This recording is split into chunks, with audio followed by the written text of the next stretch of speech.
morning. Today is Wednesday, February 3rd.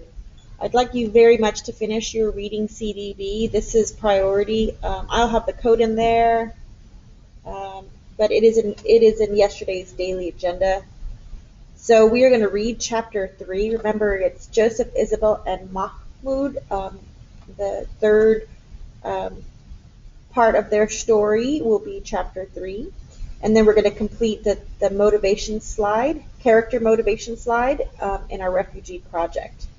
So depending on if you need extra time for the CDB, you might be reading independently or we'll be reading together as a class if you had finished.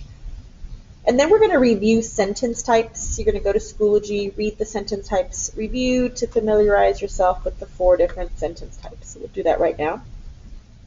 So remember, a simple sentence has a subject and a verb. It is a complete, independent thought that can live on its own. Grandma goes to church every Sunday. Grandma is my subject. Goes is my verb, and it can live by itself. A compound sentence is when you have 2 simple sentences joined with a fanboy or a conjunction. Trina slept late. Here's my fanboy or my coordinating conjunction. She made it to school on time. 2 complete sentences joined together with a comma and a fanboy is a compound sentence. A complex sentence is when you have an independent clause and a dependent clause. So Carly played outside in the yard is my independent sentence that can live by itself.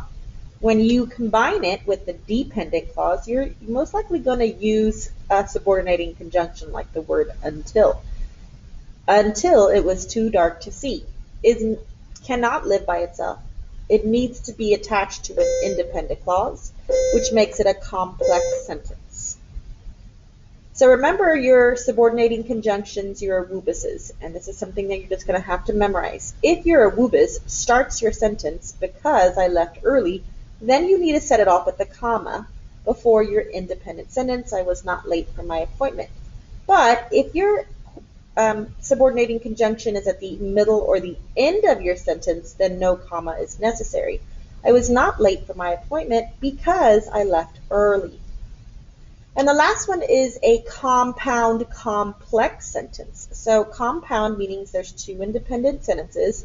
Complex means there is a dependent clause. Because I made good grades, this is my subordinating conjunction. And my dependent clause set off with the comma because it starts my sentence.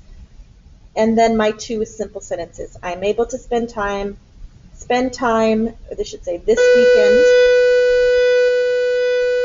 with my friends, my coordinating conjunction, and I was rewarded with a shopping spree. Nice. 2 independent sentences and a dependent clause. So now take a moment and try to determine whether it is a compound or a compound complex sentence, and the answers are on the next slide.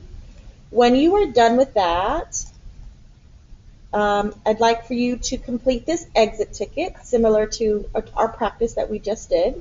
And then this is a revising editing practice. It'll give you a short paragraph and ask you to make changes, if any, to the sentences that they have provided. So we are preparing for our revising editing CDB that we'll be taking next Tuesday. And then that's it. That's all I have for you today. I'm going to move over the refugee project that we've been working on, so it'll be in this folder tomorrow. And I hope that you have a good day. Please let me know if you have any questions.